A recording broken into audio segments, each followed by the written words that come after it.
रहीम। अस्सलाम वालेकुम। Live with doctor Shahid Masood के साथ मैं हूं सुमेरा सलीम। साबिक वज़ीर-ए-आज़म मियां शहबाज शरीफ ने कहा है कि जिन इदारों ने नवाज शरीफ पर जुल्म किया उन्हें सब जानते हैं, जबकि साइफर केस में चेयरमैन PTI की दरख्वास्त पर अहम पेशरफ्त हुई है। इस्लामाबाद हाई कोर्ट ने चेयरमैन PTI की दरख्वास्त जमानत पर ओपन कोर्ट समाअत का फैसला किया है, तो विफाक का नैब तरमीम केस के फैसले के खिलाफ नजरसानी दरख्वास्त भी दायर करने का फैसला किया गया है। इन तमाम मौज़ूआत पर आज हम बात करेंगे। स्टूडियो में हमारे साथ मौजूद हैं डॉक्टर शाहिद मसूद। अस्सलाम वालेकुम सर। डॉक्टर साहब, क्या कहेंगे, SIFC की एपिक्स कमेटी का आज अहम इजलास हुआ है जिसमें सिविलियंस और मिलिट्री लीडरशिप ने भी शिरकत की है। मुल्क की मईशत के हवाले से अहम फैसले किए गए हैं। देखिए, ये जो इजलास हो रहे हैं ये मुसलसल हो रहे हैं मईशत और सिक्योरिटी के हवाले से, और इसमें बहुत बड़े पैमाने पे पकड़ धकड़ हो रही है, और उस पकड़ धकड़ में से कुछ की इत्तलात तो मीडिया पे आ रही हैं, लेकिन बहुत सी इत्तलात बड़े पैमाने पे हो रही है। और ये पकड़ धकड़ जो है ये जाहिर है कि स्मगलिंग और जो जिन्होंने डॉलर्स छुपा के रखे हुए हैं और बाकी सारे मामलात और गंदम और ये सारा, और अफगान ट्रेड के हवाले से जो फैसले हो रहे हैं। देखिए, अफगानिस्तान एक लैंडलॉक कंट्री है, तो अफगानिस्तान का एक अफगान ट्रेड एक एग्रीमेंट है उनके साथ। वो ये है कि जो अगर पाकिस्तान में कोई चीज़ आती है तो उसके ऊपर जो यानी बंदरगाहों से अगर आती है, कराची से या पोर्ट कासिम से, तो उसमें ये होता है कि पाकिस्तान के ऊपर कुछ और टैक्सेस और कुछ हिसाब किताब है, और अफगान ट्रेड एग्रीमेंट एक अलग है। तो वो जो अफगानिस्तान जाने वाला सामान है वो उसके ऊपर वो ड्यूटीज या टैक्सेस वगैरह वो पाकिस्तान नहीं लेता, वो आगे वो कम आगे निकल जाता है। लेकिन गुजरे कई सालों से ये हुआ है कि ये अफगान ट्रेड की आड़ में बड़े पैमाने पे इसमें भी स्मगलिंग हुई है। सही। अच्छा, इसमें स्मगलिंग इस तरह से हुई है कि वो सामान अफगानिस्तान जाने वाला है लेकिन वो रास्ते में उतरा और बिक गया, और इसमें जो वहाँ पर जो बाहर के सफारतकार और उनके जो ट्रूप्स रहे इस अरसे में वो भी मुलविस थे, हमारे लोग भी मुलविस थे, उनके लोग भी मुलविस थे, और यहाँ से स्मगलिंग होती रही। अब आप मुझे ये बताएं कि एक बहुत बड़ी गाड़ी अगर, यानी नए मॉडल की गाड़ी, अगर आप समझें कि 2022 या 23 के मॉडल की एक लग्जरी कार, वो जो है वो अगर लाहौर में या गुजरांवाला में या हैदराबाद में या सखर में नज़र आती है, तो उसके आने का क्या रास्ता है? या तो वो कराची से आएगी बंदरगाह से, या वो चमन से आएगी, अफगानिस्तान से आएगी, ठीक है ना, तुर्कम यहाँ से आएगी।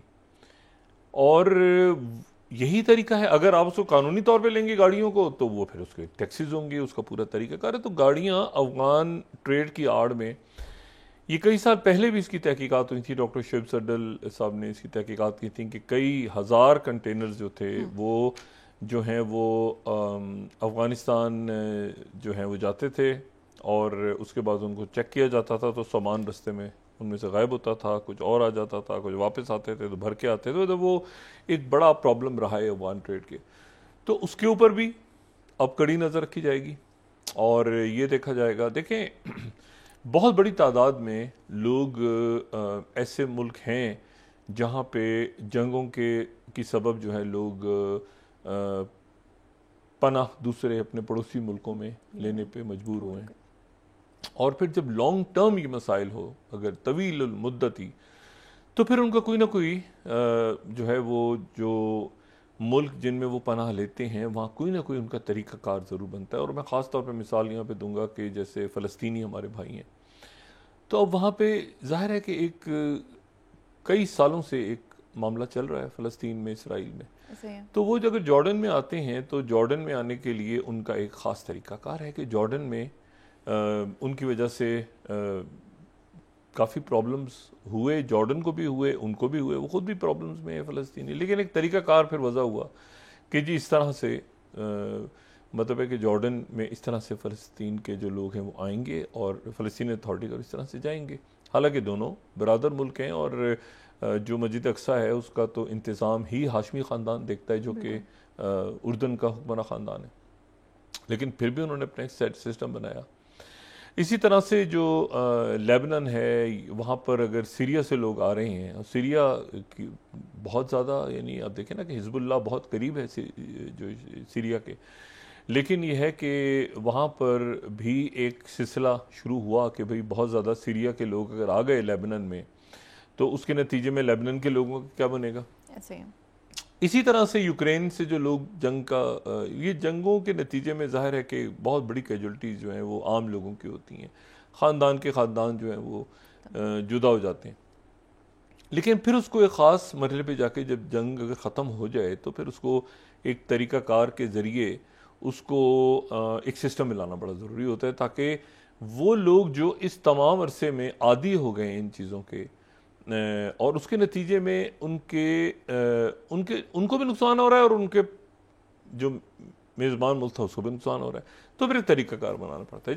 जैसे मैंने पहले भी बात की थी कि आने वाले दिनों में ये जो भी कुछ हो रहा है इसके नतीजे में पाकिस्तान को ही फ़ायदा नहीं होगा, अफगानिस्तान को भी फ़ायदा होगा, क्योंकि उनके यहाँ भी बहुत से रिसोर्सेज पैदा होंगे, उनके यहाँ भी एक सिस्टम बनेगा टैक्सेशन का, उनके यहाँ भी मईशत खड़ी होगी। अगर उनके यहाँ भी सारा का सारा ही इस बात पे चलता रहा कि जी पाकिस्तान से स्मगलिंग का माल आ रहा है और यहाँ पे बिक रहा है, तो वो तो उनकी मईशत नहीं खड़ी हो पाएगी। बिल्कुल ऐसे ही। तो उनके लिए भी ज़रूरी है, हमारे लिए भी ज़रूरी है। हमारे लॉ एंड ऑर्डर का मसला है, वही कहते हैं कि जी आपके यहाँ से हो रहा है, चले हमारे यहाँ से हो रहा है, हम काबू करेंगे, आपके यहाँ से हो रहा है आप काबू करो। तो ये मेरा ख्याल से कि दोनों मुल्क जो हैं, और इस वक्त एक तो ये पाकिस्तान ने फैसला किया कि जो चंद दिनों के अंदर जो है वो लोग यहाँ से जाएं, और बड़ी बड़ी देखें अगर पनाह गुज़ीन है तो फिर इतने बड़े बड़े मॉल्स कैसे बनाए हुए हैं, बड़े बड़े उनके पास कारोबार हैं, और वो कारोबार जो है वो जाहिर है कि उसमें 2 नंबर पैसा है अक्सर कारोबार जो है। तो उसमें जो है अब ये कि वो उन तमाम लोगों को वापस भेजा जा रहा है और उसके नतीजे में अफगानिस्तान का ही फ़ायदा होगा। अच्छा, बल्कि यहाँ से पैसे अगर वो बेच के अपनी वहाँ ले जाएं तो वहाँ जाके इन्वेस्ट करें तो ज़्यादा बेहतर होगा। तो ये मेरा ख्याल से कोई इतना बड़ा इशू नहीं है। उसकी वजह मैं बताता हूँ। उसकी वजह मैं बताता हूँ कि दोनों मुल्क जो हैं वो एक आला सतही जो है वो डायलॉग में शरीक हैं इस वक्त, और वो जो डायलॉग है वो मैंने कल भी बताया था, वो ट्रांस हिमालयन फोरम इस वक्त हो रहा है, और वो 4 और 5 2 दिन वो जारी रहेगा चाइना में, और चाइना में वो जारी रहेगा, और चाइना में उसकी जो मेज़बानी है वो वहाँ के वज़ीर ख़ारजा कर रहे हैं, और वज़ीर ख़ारजा जो हैं चाइना के, उनकी दावत पर यहाँ से जो है वो पाकिस्तान के वज़ीर ख़ारजा गए हैं। और ये लेकिन इसको इंडिया का मीडिया में वो उसको इस नज़र से देख रहा है, जो 29 स्लाइड है द स्टेट्समैन, वही कह रहे हैं कि जी Pakistan joins China's Himalayan forum near India border. अच्छा, ये मैंने कल भी बात की थी कि ये अरुणाचल प्रदेश के शुमाल में एक जगह है, वहाँ पर उस शहर में ये हो रहा है, लेकिन उन्होंने इस बात को ज़्यादा हाईलाइट किया है इंडिया के मीडिया ने कि ये इंडियन बॉर्डर के करीब हो रहा है, और ज़ाहिर है खूबसूरत शहर है वहाँ पे, और न्यांची के नाम से, ठीक है, एडमिनिस्ट्रेशन ऑफ चाइनीज़ गवर्नमेंट, और ये 160 किलोमीटर है अरुणाचल प्रदेश से नॉर्थ ईस्ट इंडिया, ये जो मैंने कल भी बात की थी। और इसमें फिर वही बात कह रहे हैं कि इसमें पाकिस्तान, मंगोलिया, अफ़गानिस्तान के जो हैं वो वज़राए ख़ारजा इसमें शरीक हो रहे हैं। 4 से 5 तारीख तक ये वहाँ पे जारी रहेगा। अच्छा, अब ये तो हमारी उनके साथ टॉक्स हो रही हैं चाइना में, हमारी मॉस्को जो फॉर्मेट है उसमें भी टॉक्स हुई हैं, चाइना में टॉक्स हुई हैं। चाइना की जाहिर है कि ये CPEC के अंदर अफ़गानिस्तान को भी आना है मुस्तकबिल के अंदर, और वो जो है वो आगे जाके यहाँ पर बहुत सारी सेंट्रल एशिया के अंदर भी बहुत से मुल्क हैं जिन्होंने CPEC का हिस्सा बनना है, तो यहाँ पर अभी अफरा तफरी और दहशत गर्दी की गुंजाइश नहीं है। और चाइना इस बारे में बड़ा चाइना के बड़े कंसर्न्स हैं। उसकी वजह ये कि इस तुर्कमेनिस्तान की जो मूवमेंट है वो कहीं एक ज़माने में यहाँ से लोग जाते रहे और वहाँ जाके दहशत गर्दी करते रहे, तो अफ़गानिस्तान की जो सरजमीन है वो सिर्फ पाकिस्तान के लिए नहीं, बाकी मुल्कों के लिए भी, ईरान के लिए भी, बाकी मुल्कों के लिए भी बड़ी अहम वस्ती एशिया के मुल्क हैं कि उनके लिए वहाँ पे सुकून रहे। तो चाइना में ये मीटिंग हो रही है, तो मैं उम्मीद करता हूँ कि हमारा पड़ोसी बरादर मुल्क है, ये मामलात बड़ी आसानी के साथ ये इंशाल्लाह आने वाले दिनों में हल हो जाएंगे। हाँ, जराइम पेशा अफराद इसमें कोई ना कोई दहशतगर्दी फैलाएंगे, कोई ना कोई इसमें जो है वो स्मगलर्स हैं, ज़ाहिर है और लोग हैं सारे, वो इसमें गड़बड़ पैदा करेंगे, लेकिन ये जाके मामला हल हो जाएगा, ठीक है। और उसमें दहशतगर्दी भी हो रही है ना, और वो आज सरफराज बुगटी साहब ने भी जो फिगर्स दी कि जी इतने लोग, इतने खुदकुश हमले जो थे उसमें अफगानिस्तान के लोग मुलविस थे, तो वो ठीक है बिल्कुल, वो सामने वो भी हमने रखना है, ये भी रखना है कि ताल्लुकात कैसे रहें, तो सफारतकारी और साथ जो है वो उसके ये जो सख्त फैसले हैं ये भी हमें करने पड़ रहे हैं। दूसरी जो बात है वो मियां नवाज शरीफ साहब, उनकी आमद है, तैयारियां जारी हैं, और इरफान सिद्दीकी साहब ज़ाहिर है उनकी तकरीर को हतमी शक्ल दे रहे हैं कि जो वो उन्होंने करनी है वो लंदन में है। और आज जो है वो शहबाज शरीफ साहब ने बहुत ज़्यादा जलसे किए या कॉर्नर मीटिंग्स की हैं, जो भी किया, और वो जो है वो 21 तारीख को उनके आने की तैयारी है। वो हर सूरत में वो कहते हैं मैं तो आऊँगा, और यहाँ आने के बाद जो है वो आगे कानूनी हिकमत अमली क्या होगी या सियासी हिकमत अमली क्या होगी, या आगे जाके फिर किस तरह से इलेक्शंस की तरफ क्या मुल्क जा रहा है, नहीं जा रहा है। फजलुर रहमान साहब कुछ और बात कर रहे हैं, पीपल्स पार्टी चाहती है कि, अब मुस्लिम लीग नून भी शायद चाह रही है कि इलेक्शन जल्दी हो जाए, या वो शायद चाह रही है ताख़ीर से हो जाए। तो बहुत सारी बातें ऐसी हैं जो इनके मुख्तलिफ रहनुमा मुख्तलिफ बातें कर रहे हैं सारी पार्टियों के। और जो साबिक़ वज़ीर आज़म है, चेयरमैन तहरीक इंसाफ, आज उनकी हमशीरा जब उनसे मिली हलीमा खान साहिबा, तो उन्होंने बताया कि जी कोई डील वगैरह का तो सवाल ही पैदा नहीं होता, और ये है कि वो आरिफ अलवी साहब से पे बरहम है, और ये आरिफ अलवी साहब ने अपना जो है वो आइनी किरदार अदा नहीं किया जो उनको करना चाहिए था। इलेक्शन की डेट के वाले थे वो असर्ट करते, और ये सारा मामला। लेकिन इसमें जो एक और मामला है वो ये है कि, और आज गालिबन जो है वो मुलाकात भी हुई है एक मुख्तसर सी उनके साबिक वज़ीर आज़म और चेयरमैन PTI के दरमियान और शाह महमूद कुरैशी साहब के दरमियान। लेकिन उस मुलाकात में जब ये समाअत हो रही थी तो मुलाकात तो हुई है उनकी, लेकिन दरमियान में वो जेल में भी वो जो है वो एक आप समझें कि जो लोहे की एक दीवार थी दरमियान में। तो अब आने वाले दिनों में जाहिर है कि ये साइफर का मामला तेज़ी के साथ आगे बढ़ेगा, बढ़ाना चाह रही है इसको जो FI है, और उसमें इनको इमरान खान साहब को उसमें जो भी सज़ा है मैक्सिमम वो देने की कोशिश करिए। इनके जो वकला हैं वो उसमें मैंने पहले भी बात की थी, बहुत पहले बात की थी कि वकला के अंदर आपस में थोड़ा सा एक इशू है जो अब खुल के सामने आ गया। और मेरा ख्याल है कि जो सीनियर वकला हैं, ये हम तो सजेशन दे सकते हैं, जो सीनियर वकला पेश हो रहे हैं सुप्रीम कोर्ट में, वो चेयरमैन PTI के मामलात को देखें। लेकिन हो ही देखें, क्योंकि जो सुप्रीम कोर्ट में मामलात चल रहे हैं वो तो चल रहे हैं अदालत के अपने इख्तियारात क्या होंगे, वो 184 के तहत वो सुमोटो लेंगे तो अकेले ले सकते हैं, या 3 रुकनी कमेटी बनेगी, और ये पार्लियामेंट की बालादस्ती है, या लेकिन जो इनके इश्यूज हैं उनके जो चेयरमैन PTI के मामलात हैं उसके लिए वो जो जूनियर वकला हैं, जूनियर तो नहीं कहूँगा, अच्छे मोतबर हैं, लेकिन ये कि उधर सारे के सारे जो पहले उधर नजर आते थे वो अब अडियाला की तरफ नजर नहीं आ रहे। और अडियाला की तरफ जो इनके शुएब शाहीन साहब हैं या बाकी जो वकला हैं, मरवत साहब या बाकी शख्सियत, वो वहाँ नज़र आ रहे हैं, और बाकी जो हैं वो वहाँ पर जहाँ पर उनकी तस्वीरें और मामलात और सारे वो, मैं किसी पे तनकीद नहीं कर रहा, लेकिन मैं कह रहा हूँ कि उधर के मामलात भी तो कोई देखे ना जाके।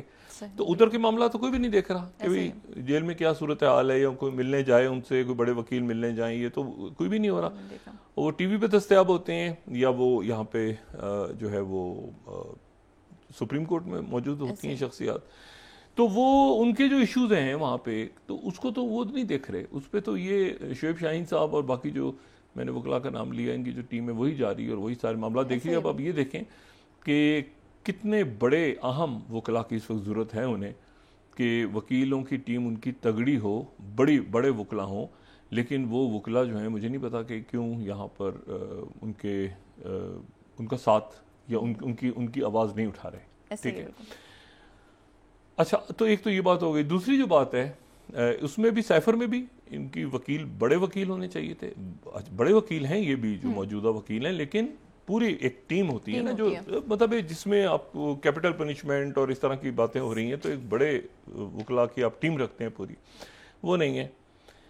अब उसकी क्या वजह है वो ये खुद मेरे ख्याल से बता सकते हैं। इंटरनल पॉलिटिक्स भी नहीं अपने आप को अलग कर ली है काफ़ी वकला ने इस मामले से कि जी हम साथ नहीं आना चाह रहे क्योंकि हमारे मामलात ख़राब हो जाएंगे, इस्टेब्लिशमेंट के साथ। तो वकीला बड़े बड़े जो नाम हैं उन्होंने भी अपना मामला ठीक रखना होता है। तो वो जब अच्छा वक्त था तो अच्छा वक्त था, जब बुरा वक्त था तो बुरा वक्त, तो साइड पे हो गए। ये भी एक बड़ी अनहोनी सी बात है वैसे, क्योंकि ऐसा कभी हुआ नहीं है। ये भी यहीं पे हो रहा है, तहरीक इंसाफ में ही हो रहा है, क्योंकि वकला ऐसे मरहले पे डट के साथ खड़े होते हैं। जरदारी साहब के साथ आपको इत्तेजाज एहसन साहब, लतीफ़ खोसा साहब, उनके जो बाकी वकला हैं, बाबर इवान साहब उस वक्त थे, बाकी और लोग सारे थे। तो वो आपको टीम तो नज़र आती थी ना बेनज़ीर भुट्टो साहबा के साथ और इनके। लेकिन यहाँ तो जो है इसी तरह नवाज शरीफ साहब के साथ उनके वकला, यहाँ वकला जो है वो गायब हो गए हैं, बड़े वकला। बहरहाल तो ये देखते हैं कि आने वाले दिनों में मतलब मैंने इनके लोगों से बात की है कि जी आप बड़े वकला कहाँ हैं, तो ज़ाहिर है उनकी हमशीरा हैं, वो कहती हैं कि मैं तो खुद प्रॉब्लम्स में हूँ, तो मुझे नहीं पता कि वो क्यों नहीं है, लेकिन बहरहाल उनको होना चाहिए था सबको यहाँ पे। अच्छा, दूसरी जो बात है वो ये है कि पाकिस्तान, फिर वही बात कि पाकिस्तान में ये जो भी कुछ हो रहा है, आज भी जो मईशत के वाले से फैसले हुए हैं, तो उसमें यही कि गैर मुल्की सरमाया कारी कैसे होगी और क्या सारे इश्यूज़ होंगे। लेकिन उसमें एक बात जहन में जो सबसे आम वाक़या इस वक्त दरपेश है पूरी दुनिया की जिस पे नज़र है, वो ये है कि अमेरिका की जो 234 साल तारीख है उनकी पार्लियामेंट की, उसमें पहली दफ़ा उनके स्पीकर को हटा दिया गया है। अच्छा, केविन मैकार्थे को हटाया है, और हटा दिया है उन्हीं की पार्टी के जो इंतहा पसंद राइट विंगर्स थे, जो 8 की जो तादाद है, और उन्होंने हटा दिया है। और हटाने के बाद जो है वो गार्ड्स जो हैं उन्होंने उसको लीड किया और स्पीकर को हटा दिया। अच्छा, ये रिपब्लिकन है, यानी बाइडेन जो है वो डेमोक्रेट हैं, तो रिपब्लिकन स्पीकर को हटा दिया गया। ये अमेरिका की तारीख में आज तक नहीं हुआ। अच्छा, अमेरिका का जो सिस्टम है, ये जो इनके फाउंडिंग फादर्स थे अमेरिका के, जब इनकी जंग ख़त्म हुई 1775 से लेके 1700 कोई 80, 82 या 83 में, तो इन्होंने जो आज़ादी ली अमेरिका ने, तो इन्होंने आज़ादी ली बरतानिया से। ये इनकी, यानी अमेरिका ने किससे आज़ादी ली? अमेरिका ने जो इन्होंने जंग लड़ी आज़ादी की, तो वो वॉर ऑफ इंडिपेंडेंस इन्होंने बरतानिया से ली थी। तो बरतानिया को शिकस्त हुई, और उसके बाद जो 13 रियासतें थीं वो आपस में यूनाइटेड स्टेट्स बन गईं। वो जो स्टेट्स थी मुख्तलिफ वो मिल गई, तो वो रियासतें हाय मुत्तहिदा अमेरिका जिसको कहते हैं, तो रियासतें मिल गई, अब यूनाइटेड स्टेट्स हो गई। वो 13 थी शुरू में, फिर बाद में बढ़ती गई। लेकिन उस वक्त ये था कि वो जो इनके लोग थे, वो फाउंडिंग फादर्स इनके शुरू के, उसमें एक सदर पहले बन गए जॉर्ज वाशिंगटन, फिर उसमें थॉमस जेफरसन भी आ गए, फिर उसमें एडम्स भी आ गए, फिर उसमें बाकी लोग भी उसमें साथ शामिल होते गए, तो मेडिसन भी आ गए। तो ये इनके फाउंडिंग फादर। तो फाउंडिंग फादर्स ने जो इनका एक पॉलिटिकल सिस्टम अमेरिका में बनाया, वो बड़ी हद तक बरतानिया से मुतासिर है। जो पाकिस्तान में है वो भी बरतानिया से, हालांकि है पार्लिमानी और सदारती, लेकिन सिस्टम वही है कि एक अपर हाउस है जिसको सेनेट कहते हैं। पाकिस्तान में भी सेनेट है, वहां पर भी सेनेट है, अमेरिका में भी प्रेसिडेंशियल सिस्टम है, लेकिन वहां पर भी सेनेट है, और पाकिस्तान में भी सेनेट है। और जो बरतानिया है वहां पे हाउस ऑफ लॉर्ड्स है, लेकिन हाउस ऑफ लॉर्ड में मुंतखब नहीं होते यूजुअली। अमूमन ये होता है कि वहाँ पे नामजद कर दिया जाता है तमाम जिंदगी के लिए, जो कि लॉर्ड्स होते हैं ना, लॉर्ड, तो वो ईवान बाला है। और जो दूसरा ईवान है तो वो जो हमारे यहाँ जैसे कौमी असम्बली है, सेनेट, कौमी असम्बली, इसी तरह वहाँ पे House of Lords, House of Commons, ठीक है। और इसी तरह से अगर आप अमेरिका में देखें तो वहाँ पर हालांकि सदारती निज़ाम है, लेकिन वहाँ पर भी एक जो है वो सेनेट है और एक उनका हाउस ऑफ रिप्रेजेंटेटिव्स है। और हाउस ऑफ रिप्रेजेंटेटिव्स ये दोनों मिलके फिर वहाँ की जो है कांग्रेस बनती है। तो अब उसमें जो है वो ये जो उनके हाउस ऑफ रिप्रेजेंटेटिव्स का जो स्पीकर हैं, उन स्पीकर के खिलाफ बगावत हो गई। वो रिपब्लिकन है, रिपब्लिकन यानी कि ट्रंप वाली पार्टी के, ट्रंप वाली पार्टी के स्पीकर को जो है वो उस बंदे ने हटा दिया जो कि ट्रंप का बहुत लॉयल है, यानी उसने अपने स्पीकर को हटा दिया, उसके खिलाफ वोट देके डेमोक्रेट्स के साथ मिलके, इस बात पे कि तुमने बाइडेन के साथ डील कर ली है। अभी 1-2 दिन पहले जो हम बात कर रहे थे ना, वो स्पीकर ही फारिग कर दिया। अच्छा, और उसके बाद एक क्योस फैल गया, और वो क्योस इतना ज्यादा फैला है कि न्यूयॉर्क टाइम्स इस वक्त ये कह रहा है, मैं सिर्फ तेजी के साथ पेपर्स को आगे दिखाऊं कि न्यूयॉर्क टाइम्स कह रहा है कि house is paralysed, no speaker after McCarthy's ouster. CNN ये कह रहा है कि McCarthy became the latest victim of Trump's extreme GOP revolution, ठीक है। जीओपी उनके रिपब्लिकन्स की कोई कहती है। उसके बाद यह है कि गार्डियन कह रहा है कि Kevin McCarthy ousted as US house speaker by hard right republicans, अपनी जमात। फाइनेंशियल टाइम्स कह रहा है now what, Kevin McCarthy's historic downfall stuns Washington. Atlantic कह रहा है Kevin McCarthy got what he deserved. अच्छा, अब इसमें जो है वो ये जो है वॉशिंगटन पोस्ट ये कह रहा है कि जी रिपब्लिकन, 7वीं स्लाइड है, Republicans are sick of Matt Gaetz and they are not quiet about it. Republicans भी कह रहे हैं कि भाई तुमने क्यों हटा दिया अपने बंदे को। वो जो गाज है वो कह रहा है कि I am not chaos, McCarthy is chaos. अच्छा जी, और वॉल स्ट्रीट जर्नल कह रहा है कि Republicans cut of their own heads, अपना सर काट लिया उन्होंने क्योंकि अपने ही स्पीकर को उड़ा दिया। अच्छा, बाइडेन बड़े खुश हैं, बाइडेन खुश हैं कि ये सारी जो लड़ाई हो रही है ये ट्रंप की पार्टी में हो रही है ना, ये रिपब्लिकन्स अंदर ही बगावत हो गई है, उनका स्पीकर गिर गया। वो 3 दिन तक एक कायम मकाम स्पीकर रहेगा और अगले हफ्ते अगला स्पीकर आएगा, लेकिन वो भी क्योस के अंदर होगा। और इस दौरान बिल कैसे मंजूर होते हैं, क्या होता है, तो एक क्योस पैदा हो गया सामने रिपब्लिकन्स के अंदर, और स्पीकर उन्होंने खुद ही गिरा दिया अपना। और ये स्पीकर का चुनाव इतनी आसानी से होगा भी नहीं।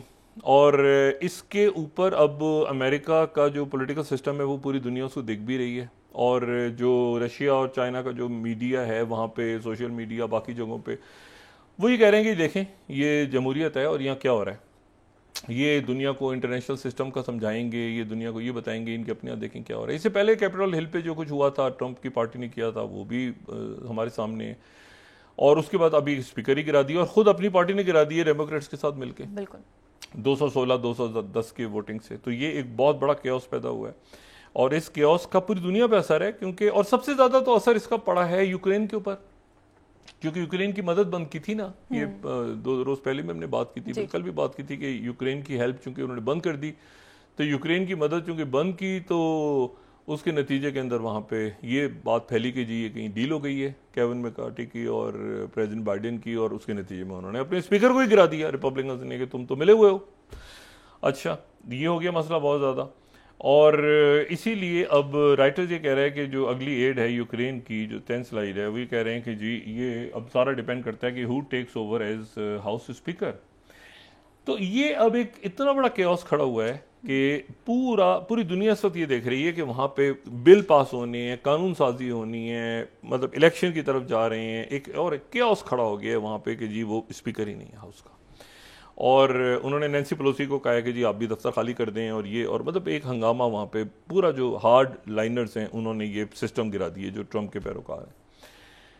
अच्छा, अब इस पूरी सूरत हाल में ये तो हो गया मसला अमेरिका के अंदर। तो अमेरिका के अंदर ये पोजीशन जो है, इस पोजीशन को यूरोप देख रहा है, क्योंकि यूरोप के अंदर एक अपना क्राइसिस डेवलप हो रहा है, और वो क्राइसिस जो है वो है यूक्रेन की जंग, और यूक्रेन के पैसे बंद हो गए हैं, और यूक्रेन के पैसे भी बंद हो गए हैं, और साथ ही जो है वो पोलैंड और स्लोवाकिया, वहाँ पर जो चेंज आ गया, स्लोवाकिया में जो नए उनके जो प्रेसिडेंट इलेक्ट हुए हैं, रशिया के सब प्रो रशिया हैं, और हंगरी में पहले ही जो है वो एक सूरत हाल है, और बाकी जो मुल्क हैं वो अब मजीद पैसे देने को, मदद करने को तैयार नहीं है, क्योंकि उनको पता है कि ये अमेरिका के अंदर एक केओस है। तो उसकी वजह से अब जो CNN ये कह रहा है कि western ammo stocks at bottom of the barrel, असला बिल्कुल खत्म हो रहा है। नेटो ऑफिशियल्स कह रहे हैं, 13वीं स्लाइड, नेटो ऑफिशियल्स कह रहे हैं कि असला बिल्कुल खत्म हो रहा है, यूक्रेन वॉर लंबी खिंच रही है। और बीबीसी ये ब्रेक कर रहा है खबर कि यूक्रेन वॉर में वेस्टर्न अलाइज से they are running out of ammunition, पैसे खत्म हो रहे हैं, असला खत्म हो रहा है, मदद करें वरना वहाँ पे मुकम्मल तौर पे शिकस्त होगी और वो रशिया वहाँ पर आगे आ जाएगा, और वगैरह वगैरह। लेकिन मामला पीछे ख़राब हैं। अच्छा, ये मैंने पहले बात की थी कि 3-4 जगहों पे एक साथ नज़र रखनी है। एक नज़र तो ये रखें कि यूक्रेन की जंग तमाम दुनिया पे असरअंदाज, दूसरा ये कि अफ्रीका में जो हो रहा है उसको भी नहीं भूलना, वहाँ पर जो नाइजर में हो रहा है, जो वहाँ बुर्किना फासो में हो रहा है, जो वहाँ पे माली में हो रहा है, वो फ्रांस की फौजें निकली हैं, क्या हुआ उस पर भी नज़र रखें, लैटिन अमेरिका पे भी नज़र रखी हुई है हमने। लेकिन यूक्रेन की जंग जो है, इसका नतीजा क्या निकल रहा है, ये जंग फंस गई है, और इस जंग ही के दौरान कई वाक़यात और हो गए हैं। मिसाल के तौर पे जैसे आज़रबाईजान और आर्मीनिया जो है वो आर्मीनिया को शिकस्त हो गई, नगोर्नो काराबाग निकल गया। आज उनकी मीटिंग होनी थी, तैयब उर्दुगन उसमें शरीक नहीं हुए, आज़रबाईजान ने भी बाइकआउट कर दिया, और वो मीटिंग जो है वो यूरोप के अंदर होनी थी। आज़रबाईजान को भी बुलाया हुआ था, आर्मीनिया को भी बुलाया हुआ था, लेकिन यह है कि वहाँ पे जो तास खबर दे रहा है 28 स्लाइड हम कोट करते हैं, ये सेंसिटिव खबरें। Azerbaijan declines to take part in meeting with Armenia, France, Germany, EU in Spain. Spain में मीटिंग को उसने अजरबैजान ने कहा कि अगर यहाँ पे अर्दगन नहीं होंगे, ठीक है, प्रेसिडेंट तैयब अर्दगन नहीं होंगे तो हम भी नहीं होंगे। तो अजरबैजान जो है उस मीटिंग में नहीं गया।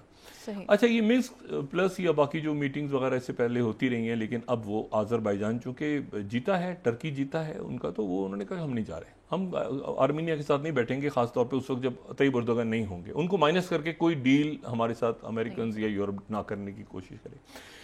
ये इंपॉर्टेंट मामला। फिर उसके बाद जो है वो क्या चाइना के वजीर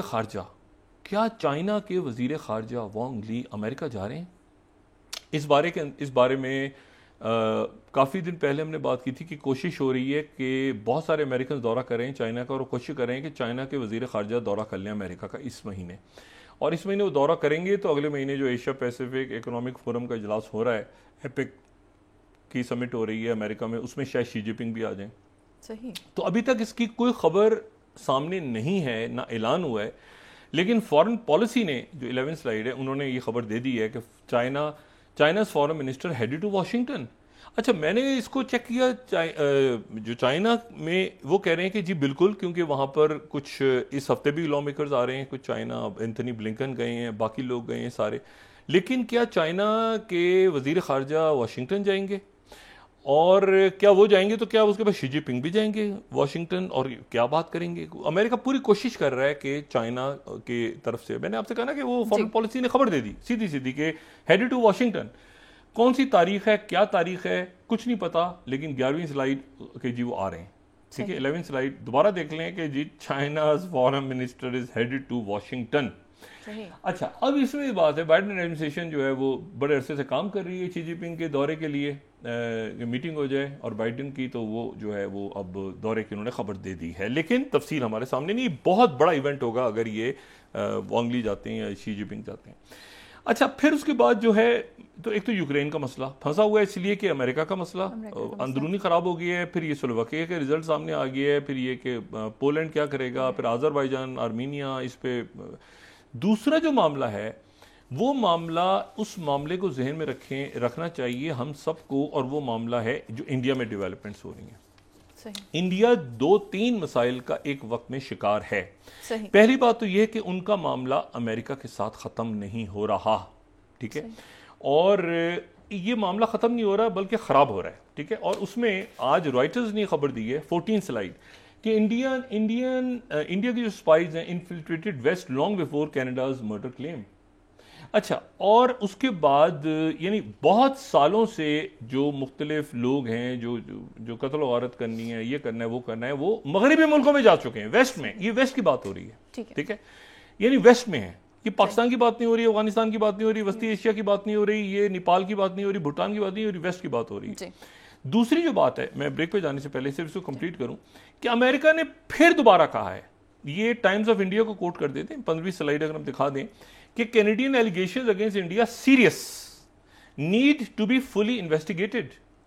ये दोबारा से उन्होंने कहा है कि इन्वेस्टिगेशन जरूरी है, और साथ ही जो राइटर्स है ये कह रहे हैं कि यूएस ने दोबारा कहा है, जब उनसे पूछा गया अमेरिका से, उनके जो नुमाइंदे थे उनसे पूछा गया कि सिख जो यहाँ पे सेपरेटिस्ट ग्रुप्स हैं उनके बारे में आप क्या कहना चाहते हैं, तो मुजाहिरों वगैरह के बारे में उन्होंने कहा कि ये हम तो फ्री स्पीच का उनको हक है। और हिंदुस्तान टाइम्स ने उसके ऊपर रिस्पॉन्स ये दिया कि US shocks India after Canada, ठीक है, एक झटका दिया बहुत बड़ा अमेरिका ने इंडिया को कि बाइडेन गवर्नमेंट डिफेंड करिए प्रो खालिस्तान प्रोटेस्ट को ऑन अमेरिकन सॉइल। यानी बात यह है कि ये, अच्छा, एनडीटीवी इस पे कह रहा है aware but US after India's, अच्छा, वो फिर इन्होंने वहां पे मीडिया के लोगों को पकड़ा है कि जी इनका ताल्लुक चाइना से, तो उसको भी अमेरिकन ने कहा कि हमारे पास तो कोई सबूत नहीं है कि ये चाइना से इनका ताल्लुक है। और उसके ऊपर उन्होंने कहा है कि we have seen reports about outlets tied to People Republic of China, we can't comment on it. वहाँ पर जो है वो गिरफ्तारियाँ हो रही हैं मुख्तलिफ मीडिया के लोगों की इस बुनियाद पे कि जी इनका ताल्लुक जो है वो चाइना से है, ठीक है, मुख्तलिफ आउटलेट से लोग पकड़े जा रहे हैं। तो अमेरिका कह रहा है कि हमारे पास जो इतलात हैं उसके मुताबिक तो कोई ताल्लुक नहीं है, ये तो सहाफ़ी हैं जिनके ऊपर क्रैकडाउन कर रही है मोदी सरकार। तो ये अमेरिका, फाइव आइज, कनाडा, ये सारी दुनिया एक तरफ है, इंडिया एक आइसोलेशन में चला गया है। क्यों गया है क्या वजह है? वो सामने वक्त वाली तो बात सर एक ब्रेक ले लें, नाज़रीन वापस आएंगे एक छोटे से ब्रेक के बाद।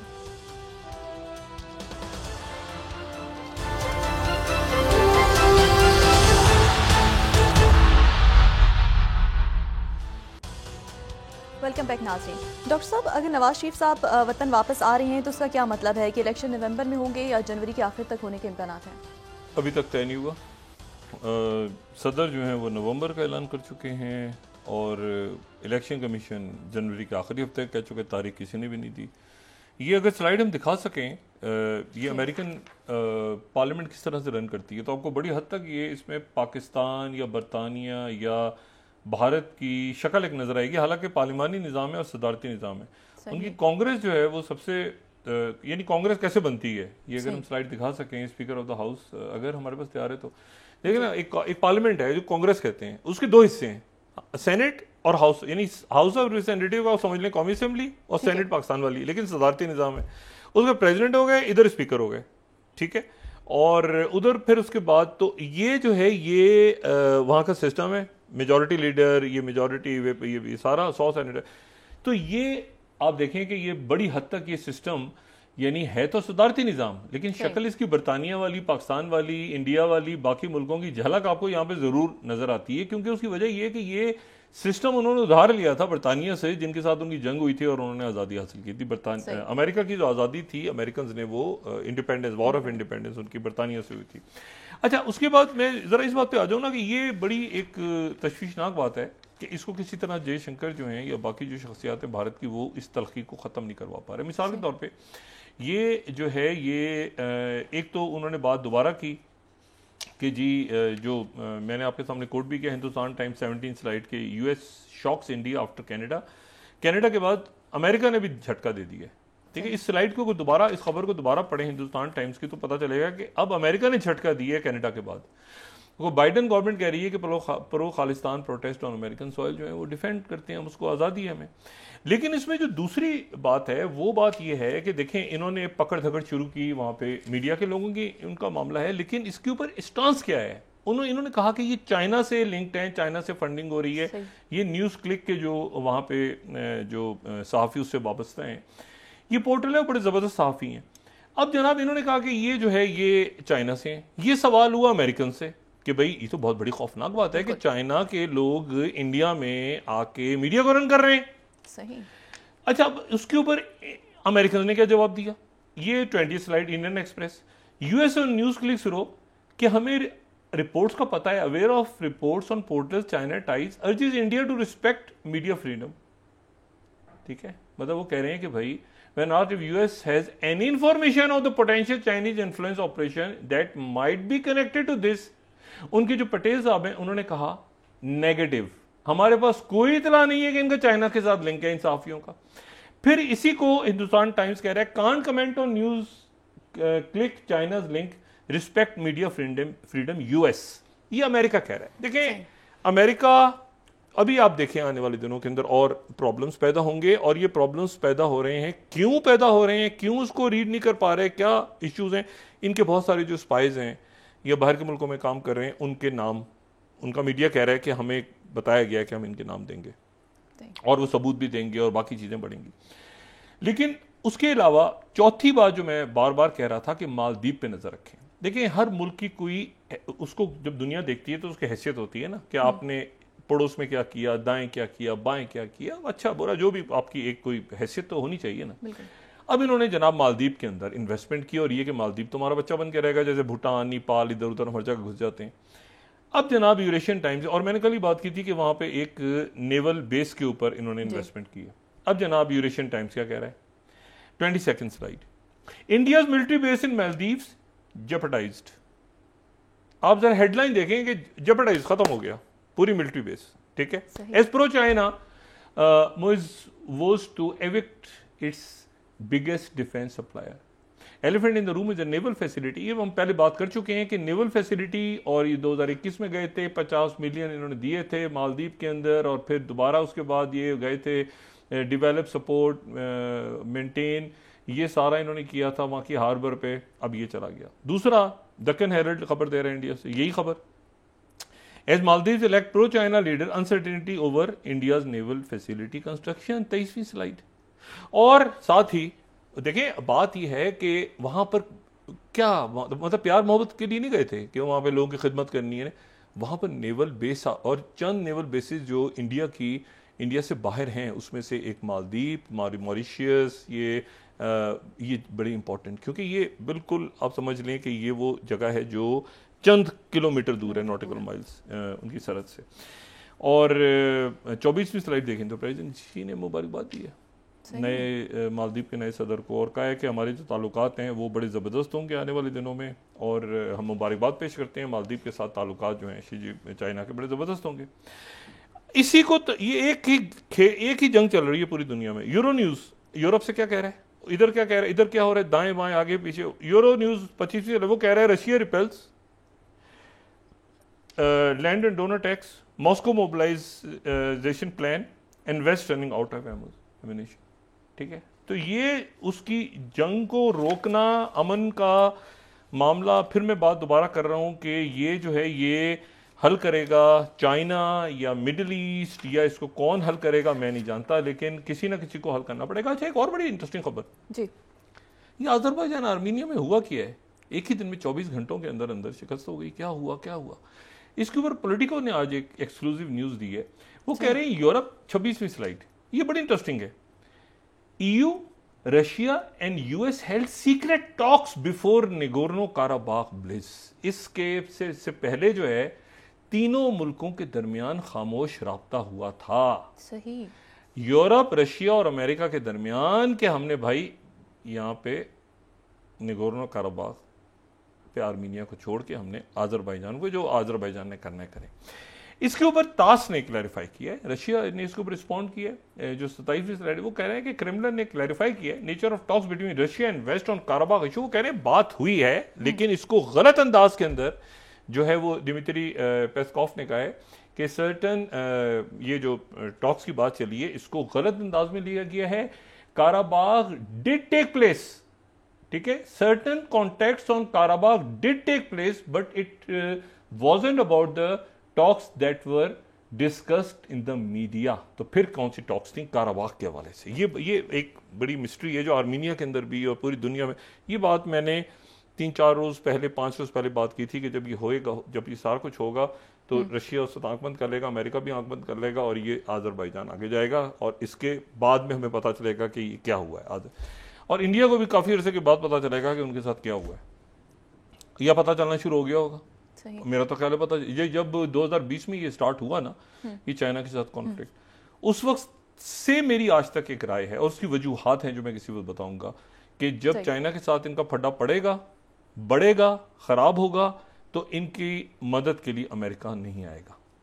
ठीक है, ये इनको मुझे नहीं पता कि इन्होंने अपने लोगों को क्या, ये कभी IMEC की ट्रक की बत्ती, कभी क्वाड, कभी फ्लां, कभी ढिमाकन, आखिर में वो बाइडन, कनाडा, 5 आइज, सारे वो सारा इकट्ठे होके, और ये चाइना भी अपना आराम से मैप लेके बैठा है, पाकिस्तान बैठा हुआ है, बांग्लादेश में जो कुछ हो रहा है वो हम देख रहे हैं, मालदीव में जो कुछ, चारों तरफ से कंटेनमेंट हो चुकी है। लेकिन मुझे नहीं पता कि क्या फॉरेन पॉलिसी, और ज़ाहिर इंटेलिजेंट लोग हैं, समझदार सफारतकार हैं, दिफाई तजियाकार हैं, वो आर्मी के भी लोग भी हैं, उनके डिप्लोमेट्स, उन्होंने क्यों ये फुर्सी नहीं किया, ये बताया नहीं कि ऐसा होने जा रहा है। ये दौरा ना होता जयशंकर जी का तो बेहतर होता, ये दौरा हुआ, इसके दौरान भी तलखी हुई, इसके बाद भी तलखी हुई कि जी जैक सल्लिवन ने भी कहा है, ब्लिंकन ने दोबारा कहा है, आने के बाद फिर उन्होंने दोबारा वो बातें कर रहे हैं, दोबारा स्टेट डिपार्टमेंट कह रहा है, और वो कह रहे हैं कि जी चाइना का लिंक, तो हमें पता ही नहीं है कि ये तो प्रेस फ्रीडम को आप, ये मामलात ऐसे हैं जो कि बराह रास्त पाकिस्तान पे, अफगानिस्तान पे, रीजन पे, सरमायाकारी पे,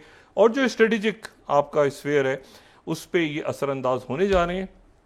और मेरा ये ख्याल है कि पाकिस्तान की जो सियासत है, अगली हुकूमत, इलेक्शंस, ये तमाम मामलात को, ये खित्ते के और आलमी जो मामलात हो रहे हैं, इवेंट्स, ये उन पर गलबा पाएंगे। यानी कैसे हुकूमत बनेगी, इलेक्शन कब होगा, मईशत कहाँ जाएगी, क्या ये वाक़यात असरअंदाज होंगे पाकिस्तान की इंटरनल डायनेमिक्स पे। जी, बहुत शुक्रिया डॉक्टर साहब। नाज़रीन, इसके साथ ही आज का प्रोग्राम अपने इख्तिताम को पहुंचा। मुझे सुमेरा सलीम को दीजिए इजाज़त। अल्लाह निगहबान। जी डॉक्टर साहब, अपने दोस्तों, रिश्तेदारों, फिर दोनों के लोगों का सबका ख्याल रखिएगा। अल्लाह हाफ़िज़।